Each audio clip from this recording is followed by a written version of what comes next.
कैसे हो? जैसा कि हमारा जो क्रम चल रहा है कि बहुत महत्वपूर्ण चीज़ों के बारे में हम लोग बात कर रहे हैं।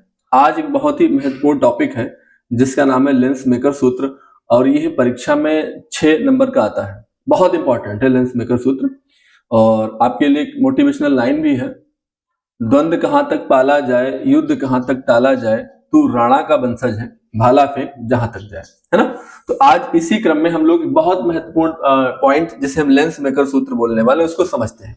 ठीक है, पहले ये जो मैंने फिगर बना रखे हैं, चूंकि है क्या टाइम परीक्षा का बहुत कम है तो मुझे आपको बहुत जल्दी से चीजों को समझाना है, तो पहले आप चीजों को समझिए। ठीक है, जैसा कि आप देख रहे हैं लेंस मेकर सूत्र, तो जैसा आप पहचानते हैं ये जो आपके पास लेंस है, ये कौन सा लेंस है? ये मेरे पास उत्तल लेंस है। कौन सा लेंस है?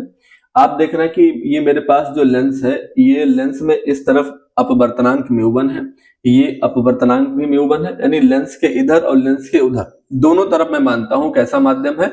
एक विरल माध्यम है। और लेंस के अंदर कांच चूंकि है तो कांच के अंदर कैसा माध्यम है? एक सघन माध्यम है। ठीक है ना। तो इस लेंस मेकर यानी इस लेंस के मेकर के सूत्र को, लेंस मेकर सूत्र को समझने के लिए मुझे क्या काम करना पड़ेगा? अगर मैं ध्यान से इस बात को देखूं तो मैं क्या कहता हूं, इसका एक पृष्ठ ही है और दूसरा पृष्ठ ही है, दो पृष्ठों से मिलकर क्या बन रहा है? हमारे पास लेंस बनता है। ठीक है ना।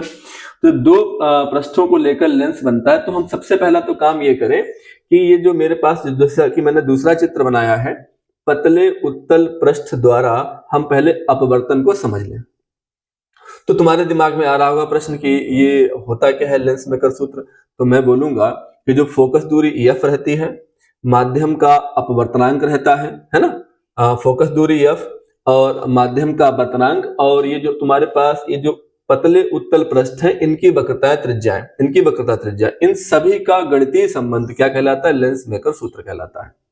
क्यों पूछे लेंस मेकर सूत्र क्या है? तो हम लोग क्या बोलेंगे? फोकस दूरी एफ और वक्रता त्रिज्याओं तथा हमारे पास अपवर्तनांक जो रहता है, अपवर्तनांक के गणितीय संबंध को हम लोग क्या कहते हैं? लेंस मेकर सूत्र कहते हैं।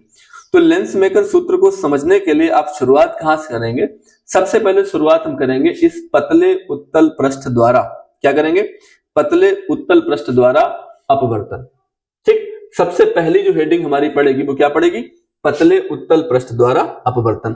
अब बच्चे यहाँ अपवर्तन को समझने के लिए आप ध्यान समझना कि मेरे पास NML नाम का एक क्या है? पतला उत्तल पृष्ठ है। ठीक है ना। यानी कि अगर हम बात करें अगर इसको लेंस को दो भागों में यहां से काट दिया जाए तो एक पृष्ठ इधर है, दूसरा पृष्ठ उधर है। तो मैंने इसका केवल एक पृष्ठ ले लिया ऐसे, जिसका नाम क्या? NML है। ठीक है ना। अब आप देख रहे हैं यहां पर जो बिंदु O आपको दिखाई दे रहा है, ये मेरे पास क्या है? मैं बोलूंगा यहां पर बिंदु O पर वस्तु रखी है, और जब वस्तु O रखी है यहां पर, यहां से ये अपना प्रकाश यानी प्रकाश की किरण जाएगी इस पतले उत्तल पृष्ठ पर पड़ेगी, और जब उत्तल पृष्ठ पर प्रकाश की किरण पड़ेगी तो अपवर्तन के पश्चात इस पृष्ठ के दाईं ओर, ये मेरा बायां हाथ है, ये दायां हाथ है, तो दाईं ओर बिंदु I पर आपको क्या प्राप्त होगा? प्रतिबिंब प्राप्त होगा। जब किरण यहां से गई तो इसने अल्फा कोण बनाया, और अपवर्तन के पश्चात जो इसने अपनी इमेज बनाई है, जो इसने अपना प्रतिबिंब बनाया है, वहां पर कोण क्या बना? बीटा। आप देख पा रहे हैं कि इधर जो माध्यम कैसा है? म्यू1 है, इधर माध्यम म्यू2 है। इसका मतलब क्या? दो माध्यम है। इधर मैं कहूंगा वायु है और इधर इस पृष्ठ को पार करने के बाद किरण जा रही है। तो मैं ये कह सकता हूं कि जब प्रकाश की किरण विरल माध्यम से सघन माध्यम में प्रवेश करती है तो वह अभिलंब की ओर झुक जाती है। यानी कि यह प्रकाश की किरण यानी कि इधर आएगी, अभिलंब की किरण अभिलंब की तरफ आएगी तो मुख्य अक्ष के वक्रता केंद्र से होकर जाएगी, तो वक्रता केंद्र से ही वापस चली जाएगी। जब ये वक्रता केंद्र से होकर वापस चली जाएगी तो ये कोण क्या बनाएगी बच्चे? गामा। ठीक है ना। कैसे लिखेंगे? हम लोग लिखेंगे, माना NML एक पतला उत्तल पृष्ठ है और इस पतले उत्तल पृष्ठ पर जो पतला उत्तल पृष्ठ की मुख्य अक्ष के बिंदु O पर वस्तु है। इस वस्तु से जब प्रकाश की किरण इस पृष्ठ पर पड़ती है, अपवर्तन के पश्चात पृष्ठ के दाईं ओर बिंदु I पर वह अपना प्रतिबिंब बनाती है, और प्रतिबिंब बनाने पर वह कोण बीटा बनाती है। हम जानते हैं जब प्रकाश की किरण सघन माध्यम से विरल माध्यम से सघन माध्यम में प्रवेश करती है तो वह वक्रता केंद्र की तरफ बढ़ती है, यानी अभिलंब की तरफ झुकती है, और इसी जो वक्रता केंद्र से होते हुए वापस भी चली जाती है। तो जब कोई प्रकाश की किरण एंटर होती है तो उसे हम लोग क्या बोलते हैं, आपतन कोण, और जब वापस जाती है इसे हम लोग क्या बोलते हैं, परावर्तन कोण। जैसे आपतन कोण का मैंने नाम लिया, इसका नाम क्या, आई, और यहां से जो ये कोण निकला है, ये जो किरण वापस गई है, इसको मैंने क्या बोला, अपवर्तन कोण। आपतन कोण का नाम है आई, अपवर्तन कोण का मान है आर, यानी कोण, अपवर्तन कोण क्या, आर है। मैंने यहां इनका जो संयोजन बिंदु है, ये पॉइंट जिसको मैंने नाम दिया ए, यहां से मैंने क्या खींचा, अविलंब खींचा, जिसका नाम दे दिया मैंने पी। ठीक है, आप देखते हैं जैसे मैंने देखा था कि हम लोगों ने देखा कि अगर हम लोग दर्पण का द्वारक लेते हैं, दर्पण का द्वारक ऐसे लेते हैं ना, दर्पण का द्वारक क्या होता है, जैसे हमने लोगों ने पढ़ा था, जैसे ये मेरे पास इस तरीके से, ये मेरे पास कांच का गोला था, दर्पण का द्वारक क्या होता है, उस गोली कांच का व्यास होता है। तो ये जो मैंने अविलंब डाला है, यही तो द्वारक है, और द्वारक कैसा बेटा, बहुत अल्प है। ठीक है, कहानी शुरू होती हमारे पास, चूंकि अपवर्तन का मामला है, तो स्नेल के नियम से कहानी शुरू होगी। अतः स्नेल के अपवर्तन नियम से यहां से हम लोग शुरू करेंगे, कहां से, अतः स्नेल के अपवर्तन नियम से। ठीक है, स्नेल के अपवर्तन नियम से। ठीक है, अब बच्चे आपके दिमाग में प्रश्न आएगा, हम गुरुजी यहां से शुरू करेंगे, यहां से, तो आप शुरू करेंगे यहां से। क्या लिखेंगे, हेडिंग हमारी क्या रहेगी, पतले उत्तल पृष्ठ द्वारा अपवर्तन। पहले लिखेंगे लेंस मेकर सूत्र, तो हम लोग क्या बोलेंगे कि फोकस दूरी f, वक्रता त्रिज्या r तथा अपवर्तनांक के बीच गणितीय संबंध को लेंस मेकर सूत्र कहा जाता है। फिर हम लिखेंगे पतले उत्तल पृष्ठ द्वारा अपवर्तन, माना NML एक पतला उत्तल पृष्ठ है, बिंदु O पर वस्तु रखी है, इस बिंदु O से जब प्रकाश की किरण इस पृष्ठ पर पड़ती है, तो पृष्ठ पर पड़ने के बाद अपवर्तित होकर इस पृष्ठ के दाईं ओर बिंदु I पर वो अपना प्रतिबिंब बनाती है। जब कोई प्रकाश, अब हम जानते हैं कि प्रकाश की किरण विरल माध्यम से सघन माध्यम में प्रवेश करती है, तो वो अभिलंब की ओर झुक जाती है। अब जब अभिलंब की ओर झुक जाती है और ये मुख्य अक्ष के वक्रता केंद्र C पर आती है, तो इसी रास्ते वापस चली जाती है, तो ये अपना कोण क्या बनाता है, गामा बनाता है। ठीक है, यहां से हम लोग स्नेल के अपवर्तन नियम से देखेंगे। आप जानते हैं स्नेल का अपवर्तन नियम क्या है, μ1 इक्वल टू क्या है, साइन I बटा में क्या है, साइन R। क्या है स्नेल का नियम, आपतन कोण की ज्या, परावर्तन कोण की ज्या, अपवर्तनांक की क्या होती है बच्चे, बराबर होती है। इसका मतलब क्या होता है, इसका मतलब यह है कि माध्यम 2 का, यानी कि माध्यम 1 का माध्यम 2 के सापेक्ष अपवर्तनांक। ठीक है, या हम इसको कैसे लिख सकते हैं, μ2 बटा में μ1, इस तरीके से लिखा जा सकता है, यानी कि साइन I बटा में sine R equal to μ2 upon μ1 Snell के नियम से। ठीक है, थोड़ा सा और आगे समझिएगा बच्चे। यहां से अगर हम ये देखें, हम ये बोले कि जो आपतन कोण I है और परावर्तन जो अपवर्तन कोण R है, आपतन कोण I और अपवर्तन कोण क्या है, R है, ये दोनों के दोनों क्या है बच्चे, ये बहुत अल्प है। ये कैसे हैं, बहुत अल्प है। जब ये बहुत अल्प है तो हम लोग क्या बोलेंगे, साइन I के लिए हम लोग क्या बोलेंगे कि कोण I, क्या बोलेंगे, कोण I बटा में कोण R इक्वल टू क्या रहेगा, μ2 अपान क्या रहेगा, μ1 रहेगा। अगर इसकी क्रॉस मल्टीप्लाई करें तो मुझे क्या मिलेगा, मुझे मिलेगा μ1 I इक्वल टू में क्या रहेगा, μ2 R मुझे प्राप्त होगा। ठीक है, μ1 I और μ2 R। अब यहां से बच्चे कहानी क्या स्टार्ट होगी, यहां से कहानी स्टार्ट ही होगी कि मुझे क्या चाहिए, मुझे पहले तो ये चाहिए कि I का वैल्यू क्या है और R का वैल्यू क्या है। आप इस चित्र पे जाइए, यहां देखिए बच्चा, आपको ये कोण I दिखाई दे रहा है और मुझे बताओ ये कोण कहां है, बाहर की तरफ है। अगर मैं एक ट्रायंगल ले लेता हूं, जिस ट्रायंगल का नाम ले लेता हूं मैं ट्रायंगल OAC, ट्रायंगल कौन सा लेंगे बच्चे, OAC। तो जब ट्रायंगल हम लोग OAC लेंगे तो ध्यान समझना बेटा, OAC में हमने देखा ये मेरे पास बाहर है कोण, तो मैं क्या बोलूंगा कि त्रिभुज OAC में हम जानते हैं बाह्य कोण, जो बहिष्कोण होता है वो अंतः कोणों के योग के बराबर होता है। इसका मतलब बच्चे ये हुआ है, क्या हुआ है कि कोण I बराबर क्या रहेगा, कोण अल्फा प्लस कोण गामा। ठीक है ना, तो इसको हम लोग क्या लिख सकते हैं, हम लोग लिख सकते हैं I बराबर अल्फा प्लस गामा। कोई दिक्कत यहां तक कोई दिक्कत है नहीं। ठीक है, एक इसी तरह से हम दूसरा एक और ट्रायंगल ले लेंगे। क्या ट्रायंगल ले लेंगे हम लोग, जरा ध्यान से देखना, मुझे बीटा चाहिए, तो बीटा के लिए हमें ट्रायंगल ले लेंगे API। हम लोग कौन सा ट्रायंगल लेंगे, ट्रायंगल एपीआई में, ठीक है ना, ट्रायंगल एपीआई में। ट्रायंगल एपीआई में बच्चे ध्यान से देखना, ये मेरे पास क्या है गामा, ये बाहर की तरफ है, ये दोनों अंदर की तरफ है। तो हमने कहा कि जो कोण जो मेरे पास जो गामा है वो किसके बराबर होगा, वो ये आपतन कोण आर और ये प्लस कोण किसके बच्चा होगा, बीटा के बराबर होगा। इसको हम यहां पर समझे तो हम लोग क्या लिखेंगे, गामा बराबर आर प्लस बीटा। और मुझे क्या चाहिए, आर चाहिए, तो मैं क्या लिखूंगा, या आर प्लस बीटा बराबर क्या होगा, गामा। तो मैं मुझे आर चाहिए है तो आर बराबर क्या लिखूंगा, मैं आर बराबर लिखूंगा मैं गामा, और बीटा को उधर ले जाओ माइनस का बीटा, ठीक है। तो मुझे क्या हुआ, मुझे मेरे पास जो दो मान जो मुझे चाहिए थे, यानी कि आई के और आर के, तो बच्चे मैं ये दोनों मान कहां रख दूंगा, इसको मैं समीकरण एक बोलूंगा, तो मैं आई और आर दोनों के मान समीकरण एक में रख दूंगा। इस कहानी को फिर समझना ध्यान से। मैंने क्या कहा कि जब भी आपको लेंस मेकर सूत्र आपको समझना है तो सबसे पहले आप लेंस के एक पतले पृष्ठ को ले लो। मैंने क्या कहा, NML नाम का एक पतला उत्तल पृष्ठ है।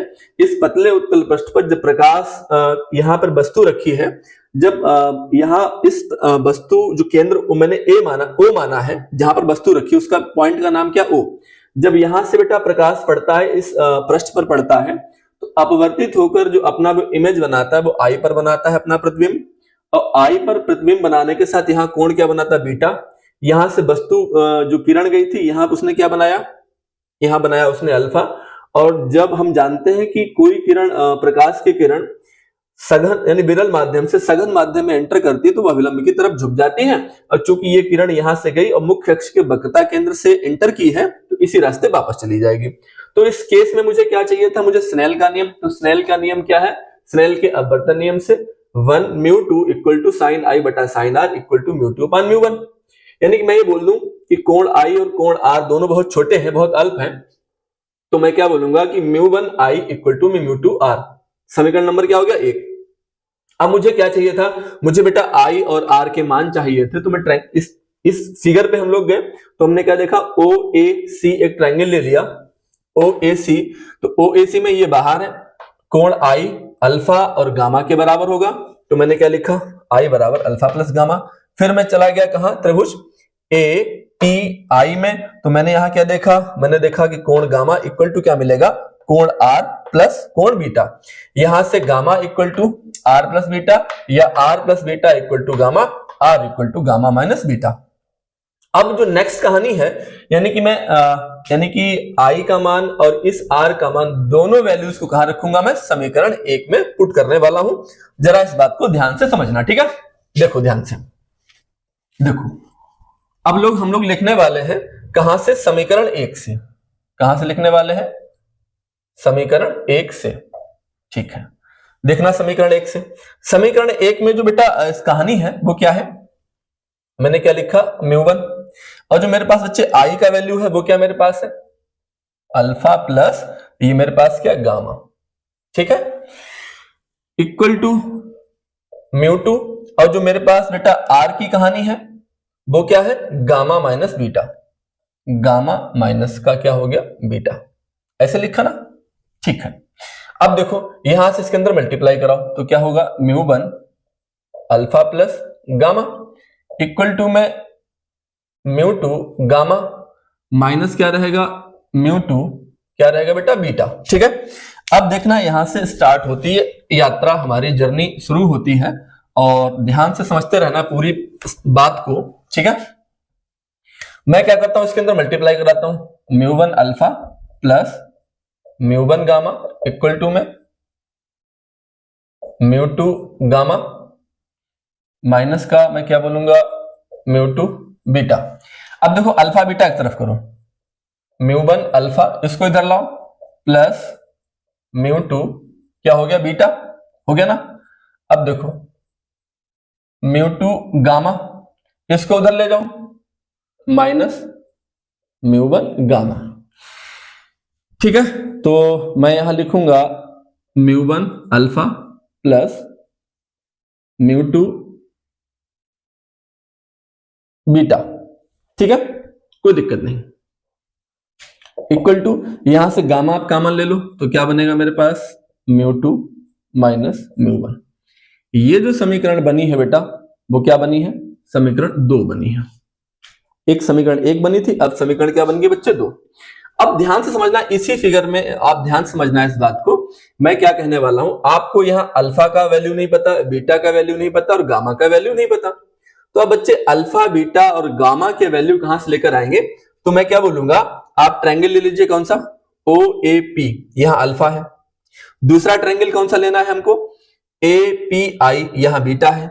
तीसरा ट्रायंगल मुझको कौन सा लेना है, ए पी सी, यहां गामा है। ठीक है, हम लोग अल्फा बीटा गामा के वैल्यू लेके बाद में यहां पुट कर देंगे, तो पतले उत्तल पृष्ठ द्वारा अपवर्तन का मेरा सूत्र आ जाएगा। देखना ध्यान से, एक ट्रायंगल ले लिया मैंने, कौन सा, ट्रायंगल ओ ए पी में, ट्रायंगल कौन सा, ओ ए पी में। जैसे मैंने ट्रायंगल ओ ए पी लिया तो मेरे पास जो ट्रायंगल ओ ए पी है, तो यहां मैं क्या लूंगा, टेन अल्फा, टेन अल्फा।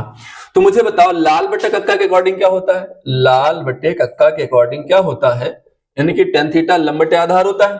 तो बच्चे मुझे बताओ लंब कितना है, एपी, लंब कितना है एपी, और मेरे पास जो आधार है वो कितना है, ओपी।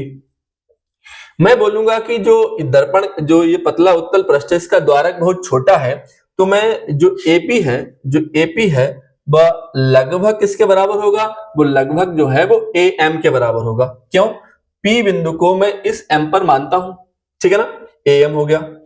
और जो ओपी है, जो ओपी है वो लगभग किसके बेटा बराबर होगा, वो ओ एम के बराबर होगा। इसका मतलब ये हुआ है कि टेन अल्फा इक्वल टू में जो एपी का वैल्यू बच्चे है वो क्या है, मैं एएम की वैल्यू मानूंगा, वो क्या बच्चे, एच है। और यहां पर जो मेरे पास जो ये वैल्यू रहने वाली है, ओ से लेकर एम तक, आपने देखा ओ से लेकर एम तक, ओ एम ये वैल्यू है, वो मेरे पास क्या, माइनस का यू है, ठीक है ना। तो टेन अल्फा बराबर मेरे पास जो मिला है वो क्या मिला है, हमारे पास जो टेन अल्फा मिला है वो क्या मिला है, एच अपान में माइनस का यू मुझको प्राप्त हुआ है, ठीक है ना। जो टेन अल्फा का वैल्यू प्राप्त हुआ है वो क्या प्राप्त हुआ है, एच अपान माइनस का यू। ओके, ठीक है। मैं ये बोल दूं कि जो टेन अल्फा है ये कोण बहुत अल्प है, बहुत छोटा कोण है, तो मैं टेन अल्फा की बजाय इस वैल्यू को मैं क्या बोलूंगा, मैं बोलूंगा केवल अल्फा बोलूंगा। जैसे मैंने वहां साइन आई बटा साइन आर को मैंने क्या बोला कि जो आपतन कोण है और जो अपवर्तन कोण है उनको मैंने बहुत अल्प माना था, इसलिए मैंने साइन आई और साइन आर को मैंने क्या माना था, केवल आई और आर माना था। इसी तरह से मैं इस टेन अल्फा को बच्चे क्या बोलूंगा, केवल अल्फा बोलूंगा। तो अल्फा बराबर क्या रहेगा मेरे पास, एच बटा में माइनस का यू मुझे प्राप्त होने वाला है। ओके, अगर मैं ये बोलूं कि जो मेरे पास जो अल्फा कोण है वो बहुत छोटा है, टेन अल्फा, तो मैं क्या बोलूंगा, अल्फा बराबर एच अपान में यू। ठीक है, अगला आप ट्रायंगल और ले लो। एक ट्रायंगल मेरे पास जो मुझे बीटा चाहिए, तो मैं क्या लूंगा, ट्रायंगल एपीआई। ट्रायंगल कौन सा लूंगा बेटा, एपीआई में। और जैसे ही मैं ट्रायंगल एपीआई में जाऊंगा तो मुझे क्या मिलता है, ये लंब मिलता है और ये मुझे क्या मिलता है, आधार मिलता है। तो मैं बेटा क्या लूंगा, टेन बीटा, टेन बीटा। तो टेन बीटा इक्वल टू लंब बटे आधार है, तो लंब में मेरे पास क्या, एपी है, और जो मेरे पास जो आधार है, जो आधार है वो क्या है मेरे पास, पी आई। और जहां जहां पर आपको पी है वहां वहां पर आपको एम पुट कर देना है। क्यों, क्योंकि मैं सारी जितनी दूरियां हैं मेरे पास, तो उन सभी दूरियों को मैं एम से मेजर करता हूं, इसीलिए। तो मैं क्या बोलूंगा कि टेन बीटा इक्वल टू क्या हो जाएगा, ए एम हो जाएगा, और ये बेटा क्या हो जाएगा, एम आई हो जाएगा। ये क्या हो जाएगा, एम आई। क्यों, आप ये बोलेंगे दर्पण का द्वारक बहुत छोटा, इसलिए एपी लगभग एएम के बराबर है और पीआई लगभग किसके, एमआई के बराबर है। तो यहां मैं लिख सकता हूं, मैं यहां लिख सकता हूं कि टेन बीटा इक्वल टू जो मेरे पास बनेगा वो एएम का बच्चे वैल्यू कितना है, जरा ध्यान से देखना, जो इसका मान कितना एच है, और एम आई का जो वैल्यू है, यहां से एम से लेकर आई तक का वैल्यू मैंने क्या लिया, वी लिया है। तो इसको मैं बोलूंगा कि बीटा बहुत छोटा है, तो बीटा बराबर क्या मिलेगा, मिलेगा मुझको एच अपान में बी मिलेगा। ये बीटा का वैल्यू हो गया। अब यहां पर बच्चे एक काम करिए, आप यहां पर थोड़ा समझ लीजिए, यहां पर इस साइड में क्या है, आपको चाहिए गामा। तो आप ट्रायंगल ले लो, कौन सा, ट्रायंगल एपीसी। कौन सा ले लो बेटा, ट्रायंगल एपीसी में। जैसे हम लोग ट्रायंगल एपीसी में जाएंगे तो हम लोग क्या बोल लेंगे कि टेन गामा, क्या बोल लेंगे हम लोग, टेन गामा इक्वल टू लंब बटा में आधार, तो एपी बटा में क्या रहेगा, पीसी। क्या रहेगा, AP बटा में क्या रहेगा, PC। और हम जानते हैं जहां जहां पर P है वहां वहां मुझको M कर देना, क्योंकि दर्पण का द्वारक बहुत छोटा है, मैंने माना है। तो मैं बोलूंगा कि 10 गामा इक्वल टू जो AP है वो क्या है, H है, यानी कि इसको मैं सीधा सा बोलूं AM बटा में MC। तो 10 गामा इक्वल टू जो AM का बच्चे वैल्यू है वो कितना H है, और बटा में जो आपको MC दिखाई दे रहा है, M से लेकर C तक का जो वैल्यू मैंने मेजर किया वो क्या R है। तो बेटा क्या मिला मुझको, H बटा में R मिला। तो गामा बराबर क्या मिलेगा, H बटा में R मिलेगा। क्या ये बात आपको समझ आई? क्या किया मैंने, यहां से ये निकाला, समीकरण मुझे 2 मिला, ठीक है ना। मैंने जो मेरे पास जो आया था मैंने उसमें क्या काम किया था, मैंने R के और I के वैल्यूज को रखा तो मुझे ये मिला, ठीक है। अब यहां पर मुझे अल्फा बीटा गामा चाहिए, तो मैंने अल्फा बीटा गामा के मान मैंने क्या काम किए, यहां से प्राप्त किए। इन सभी अल्फा बीटा गामा के जो वैल्यूज है उन सभी वैल्यू को मैं क्या रखूंगा, समीकरण 2 में पुट करने वाला हूं, ठीक है। ध्यान से समझना, बने रहिएगा, और जहां पे आपको जरूरत हो वहां आप स्क्रीनशॉट आप ले सकते हैं। तो देखना यहां से मैं क्या बोलने वाला हूं, यहां पर मैं लिखने वाला हूं समीकरण 2 से, ठीक है। क्या लिखने वाला हूं, समीकरण 2 से। क्या समीकरण 2 में बेटा है, आप देखना यहां पर जो है मेरे पास μ1 है, और बेटा अल्फा का मान कितना है, H अपान में माइनस यू, H अपान में क्या है, माइनस यू, ठीक है ना, ओके। और जो आपको ये वैल्यू दिखाई दे रही है प्लस μ2 है, ये क्या बेटा H अपान में B है, इक्वल टू जो गामा का वैल्यू है वो कितना बेटा, H बटा में R है, क्या है, H बटा में R है, और तुम्हारे पास क्या है, तुम्हारे पास है μ2 माइनस का μ1, ठीक है ना। आप एक काम करिए, दोनों में से यहां इक्वल टू के इधर वाली साइड से आप H बाहर कॉमन ले लीजिए, आप यहां क्या लिख दीजिए, μ1 अपान में U, ये माइनस का है, प्लस μ2 अपान में B इक्वल टू में H बटा में R μ2 माइनस μ1। H क्या करिए बच्चे, कैंसिल आउट करिए, ठीक है। आपने जैसे ही H कैंसिल आउट किया, अब देखना कहानी कैसे शुरू होती है यहां से, ठीक है ना। देखना जैसे ही आपने यहां इनको कैंसिल आउट किया तो मैं इसको कैसे लिखूंगा, मैं इसको लिखूंगा μ2 अपान में B, प्लस का पहले लिख लिया, अब लिखूंगा माइनस वाला μ1 अपान में U इक्वल टू मैं क्या लिखूंगा, μ2 माइनस μ1 अपान में मैं क्या लिख दूंगा, R, ठीक है ना। ये जो मेरे पास जो फार्मूला आया है, इस फार्मूले को मैं क्या बोलूंगा, इस फार्मूले को मैं बोलूंगा कि पतले उत्तल पृष्ठ द्वारा अपवर्तन। ये जो मेरे पास आया है ये क्या आया है, पतले उत्तल पृष्ठ द्वारा अपवर्तन। क्लियर हुई कहानी? क्या किया मैंने, ऐसा क्यों किया, क्योंकि आप देख रहे हैं कि इस लेंस का जो निर्माण है दो पृष्ठों से, दो पतले पृष्ठों से हो रहा है। इधर वाला पृष्ठ अलग है, इधर वाला पृष्ठ अलग है, तो मैंने एक पृष्ठ पे निकाला। जैसे मैंने एक पृष्ठ पे निकाल लिया तो इसका मतलब पूरी कहानी हमारे सामने सेट है। अब मैं क्या काम करने वाला हूं कि जब मैंने एक पृष्ठ पे सूत्र निकाल लिया, अब मैं क्या बोलूंगा, अब मैं सीधा सा लिखूंगा कि उत्तल लेंस द्वारा अपवर्तन। मैं क्या लिखूंगा, उत्तल लेंस द्वारा अपवर्तन। जो अगली हेडिंग हमारी रहेगी इसी में, वो क्या रहेगी, उत्तल लेंस द्वारा अपवर्तन। जैसे ये उत्तल लेंस द्वारा अपवर्तन जो हमारे पास रहेगा, तो मैं इस कहानी में क्या लिखूंगा, देखना मैं लिखूंगा माना NM1L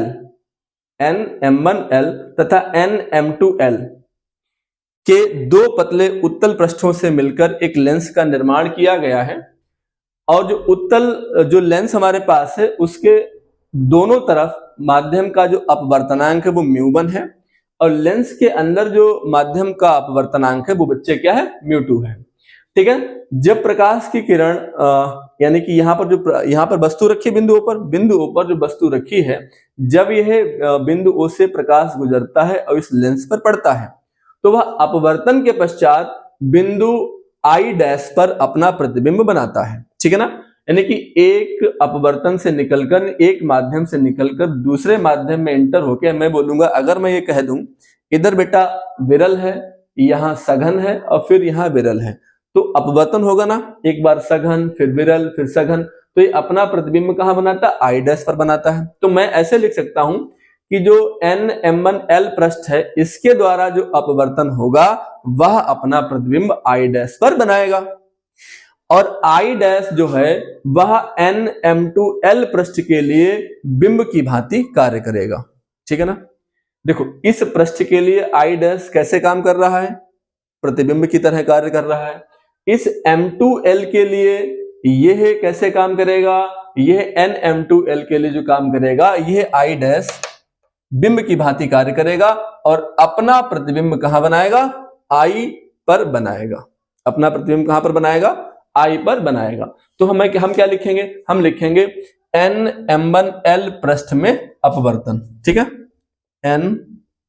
NM1L पृष्ठ से अपवर्तन। ठीक है ना। ये पूरी हिंदी में पूरी कहानी लिख देंगे जैसे मैंने समझाई है। फिर क्या लिखेंगे, NM1L पृष्ठ से अपवर्तन। जब इसको हम लिखेंगे इस तरीके से तो बेटा जी यहाँ क्या रहने वाला मेरे पास है, यहाँ जो कहानी रहेगी इस सूत्र को हम ऐसे लिख देंगे डिक्टो जैसे लिखा मेरे पास। क्या लिखेंगे, μ2 माइनस μ1 अपान में R और इक्वल टू क्या रहेगा, μ2 अपान में B माइनस का μ1 अपान में U। ठीक है ना। चूंकि मेरे पास दो पृष्ठ हैं तो मैं इस जो मेरे पास जो दूरी है इसको मैं बेटा क्या बोलूंगा, मैं इसमें R1 बोल दूं इसको, और इसको मैं B डैश नाम दे दूं। क्या नाम दे दूं, इसको R1 बोल दूं, इसको मैं क्या नाम दे दूं, B डैश नाम दे दूं। ठीक है ना, कोई दिक्कत वाली बात है नहीं। इसको मैं क्या बोलूंगा, समीकरण नंबर 1 बोल दूं। क्यों, क्योंकि हम ये दूसरी तरह, अब पहले यहां तक की कहानी हो गई, या आप ऐसा ना करना चाहो, दो समीकरण मैंने यहां ले ही नहीं थी उधर, तो इसे क्या बोल देंगे, समीकरण नंबर 3। ठीक है। आप देखिए यहां पर, अब देखिए अगली जो कहानी जो हमें करनी है वो हमें किसके लिए करनी है, n जो हमारे पास कहानी है बेटा वो क्या है, हमने देखा यहाँ NM1L पृष्ठ से अपवर्तन देखा। अब हम क्या देख लेंगे, NM2L पृष्ठ से अपवर्तन। ठीक है, NM2L पृष्ठ से अपवर्तन। ठीक है, NM2L पृष्ठ से अपवर्तन। तो जैसा कि जो कहानी मेरे पास है वो यही तो है पूरी, इसी में रखना मुझे मान। क्या लिखूंगा मैं, μ2 माइनस μ1 अपान में R, सूत्र था पतले उत्तल पृष्ठ द्वारा अपवर्तन का, इक्वल टू मैं क्या बोलूंगा, μ2 अपान में B, μ2 अपान B माइनस का μ1 अपान में लिखूंगा मैं U। ठीक है ना। अब यहां देखना, यहां क्या कहानी रहने वाली है कि जैसे ही आप इस पृष्ठ की बात करेंगे तो ये वाला आई डैश किसकी भांति व्यवहार करेगा, ये वाला आई डैश बिंब की भांति व्यवहार करेगा। इसके लिए इधर वाले पृष्ठ के लिए यह आई डैश प्रतिबिंब की भांति व्यवहार करता है, और जब हम इस पृष्ठ से इधर के लिए बात करेंगे तो ये किसकी भांति व्यवहार करेगा बेटा, यह मेरे पास बिंब की भांति व्यवहार करेगा। तो अपवर्तनांक बदलेगा। देखो पहले हम μ1 से μ2 फिर μ1 में गए, इस बार हम इस माध्यम से इधर व्यवस्था बनाएंगे अपनी। तो हमने क्या देखना है, यहाँ इस सूत्र में मुझे जो आपको जो माध्यम दिखाई दे रहे हैं, जहां μ1 है वहां μ2 कर दो, जहां μ2 है वहां μ1 कर दो। यहाँ देखना, मैं ये μ2 है तो मैं क्या करूंगा, यहाँ μ1, यहाँ μ1 है तो मैं यहाँ क्या बोलूंगा, μ2 अपान में नीचे जो R है इसको मैं क्या बोल दूंगा, R2, इक्वल टू में μ2 है, यहाँ क्या बोलूंगा, μ1, ये जो V है इसको मैंने बोला था B डैश, यही रहेगा, और माइनस का जो μ1 है वो क्या हो जाएगा, μ2 हो जाएगा, और जो U है वो किसकी भांति व्यवहार करेगा, मैंने कहा ये मेरे पास बिंब की भांति व्यवहार करेगा और ये प्रतिबिंब अपना B डैश बनाएगा। U क्या है, यानी कि प्रतिबिंब, यानी कि बिंब की दूरी, बिंब की दूरी, तो इसके लिए बिंब यही है, तो मैं क्या बोलूंगा इसको, मैं इसको बोल दूंगा B डैश। ठीक है, इसको मैं क्या बोलूंगा, B डैश। ओके। अब ये मेरे पास जो कहानी जो बनी है, ये जो मेरे पास जो कहानी बनी है वो मेरे पास कहानी क्या हो गई, समीकरण नंबर क्या होगी बेटा, 4। ये मेरे पास जो कहानी बनी है वो क्या बन गई, मेरे पास समीकरण नंबर 4 वाली कहानी बन गई है। नहीं, ये बी रहेगा, हाँ, समीकरण मेरे पास क्या बन गई, 4। अब मैं क्या बोलूंगा कि समीकरण 3 और समीकरण 4 दोनों को जोड़ दो। देखो समीकरण 3 प्लस क्या करना है मुझको, समीकरण 4। जैसे ही मैं समीकरण 3 और समीकरण 4 करता हूं तो मेरे पास जो स्थिति बनती है बेटा वो क्या बनती है, देखना ध्यान से। देखो कैसे लिखना है, मैं समीकरण 3 लिखने वाला हूं पहले, μ2 माइनस μ1 बटा में क्या लिखूंगा, r1 प्लस μ1 माइनस μ2 बटा में r2 इक्वल टू, इसको लिख लो पहले μ1 अपान में b माइनस का μ2 अपान b डैश, फिर इसे लिखो प्लस μ2 b डैश μ1 अपान में क्या रहेगा, u रहेगा। ठीक है, अब जरा जोड़ो इसको, देखो कैसे जोड़ते हैं, कैसे सूत्र बनाते हैं। लेंस मेकर सूत्र 6 नंबर का है भाई। अब देखना ध्यान से, ये जो कहानी है मेरे पास μ1 अपान में b, ठीक है ना, ये जो μ2 अपान में b डैश है, यहां भी ये दो माइनस का ये प्लस का, इसको काट दो, ठीक है ना, इसको काट दो, तो ये जो मेरे पास जो रहेगा दोनों तरफ μ2 माइनस μ1, यहां एक स्थिति बनेगी, क्या बनेगी, यहां देखो ये मेरे पास μ2 माइनस μ1 अपान में r1 है, ये वाला जो है जैसे ये लिखा है μ2 माइनस μ1, ऐसे ही मुझे इसको लिखना है μ2 माइनस μ1। तो मैं क्या करूंगा, जैसे इसको उल्टूंगा तो मेरा चिन्ह बदल जाएगा, यहाँ माइनस का हो जाएगा, माइनस चिन्ह लगा दो, यहाँ पर क्या बन जाएगा μ2, क्या बन जाएगा μ2 माइनस μ1 अपान में क्या हो जाएगा r2 इक्वल टू में क्या बन जाएगा μ1 अपान में b माइनस क्या हो जाएगा μ1 अपान में क्या हो जाएगा u। ठीक है ना। अब यहां देखना जो मेरे पास जो ये रहेगा μ2 माइनस μ1, इसमें से मैंने कॉमन ले लिया तो ब्रैकेट के अंदर क्या बनेगा 1 upon r1 minus 1 upon r2 बनेगा, और इसमें से मैं क्या करूं μ1 को बाहर ले लूं तो मेरे पास क्या रह जाएगा 1 अपान b माइनस का 1 अपान u। ठीक है ना। तो मुझे एक बात बताओ, हमने एक लेंस सूत्र पढ़ा था, वो क्या था कि 1 अपान f बराबर क्या होता है 1 अपान b माइनस का 1 अपान u, ये हम लोगों ने पढ़ा था। 1 अपान f बराबर 1 अपान b माइनस 1 अपान u, ये क्या होता है लेंस सूत्र होता है। अब जरा समझना इस बात को, यहाँ पर ये वाला μ1 है, इसके पास इधर लाएंगे और जैसे ही इसे इधर लाएंगे तो बेटा ये कहाँ आ जाएगा, बटा में आ जाएगा। इसका मतलब ये हुआ है ये μ2 माइनस μ1, ये वाला μ1 इधर लाएंगे तो कहाँ भाग में आएगा, बटा में क्या होगा μ1 इक्वल्स टू यहाँ बेटा क्या होने वाला, ध्यान समझना, यहाँ से ये वाली जो कहानी है अभी इसी के साथ रहेगी, क्या रहेगी यहाँ पे 1 अपान r1 माइनस का 1 अपान r2 इक्वल्स टू क्या बनेगा 1 अपान f बनेगा, क्या बनेगा 1 अपान f बनेगा। ठीक है ना। अब अगर यहां हम देखें μ2 अपान में μ1 माइनस 1 कर दें, यहां क्या लिख दें -1, ठीक है ना। इसको क्या लिख दें, इसको लिख दें 1 upon r1 1 upon r2 equal to में 1 अपान f। हमने स्नेल के नियम पहले पढ़ा था, क्या था μ2 अपान μ1, इसका मतलब क्या होता है, इसका मतलब ये हुआ है μ12 माइनस 1, μ12 माइनस 1 क्या रहेगा μ12 माइनस 1, और जो हमारे पास रहेगा वो क्या रहेगा 1 upon r1 minus 1 upon r2 equal to में 1 अपान f। या आप कैसे लिखें, या आप इसको ऐसे लिख सकते हैं कि 1 अपान f बराबर 1 μ2 माइनस 1 अपान r1 माइनस का 1 अपान r2। इस तरीके से हमने क्या देखा बच्चे, यही मेरे पास क्या लेंस मेकर सूत्र है, और इस तरीके से बेटा क्या होता है ये प्रूफ होता है। बहुत इंपॉर्टेंट है, 6 अंक इससे प्राप्त होते हैं, 6 अंक इससे मिलने वाले होते हैं। तो होता है क्या है, हमने देखा, क्या देखा, 2 पतले उत्तल पृष्ठ है, पहला पतला उत्तल पृष्ठ, दूसरा पतला उत्तल पृष्ठ। हमने एक उत्तल पृष्ठ को लेकर क्या काम किया, हमने एक उत्तल पृष्ठ को लेकर पतले उत्तल पृष्ठ से अपवर्तन का फार्मूला बनाया, पतले उत्तल पृष्ठ से अपवर्तन का फार्मूला क्या था, μ2 minus μ1 upon R equal to μ2 upon में b माइनस μ1 अपान u। ये मेरे पास फार्मूला था। उसी फार्मूले को लेकर मैंने क्या काम किया, इधर का माध्यम μ1 है, उधर का माध्यम भी μ1 है, कांच का माध्यम μ2 है। इस पूरी कहानी को सिमेट कर क्या बनाया, लेंस मेकर सूत्र बनाया। ये आपको परीक्षा में 6 अंक दिलवाएगा।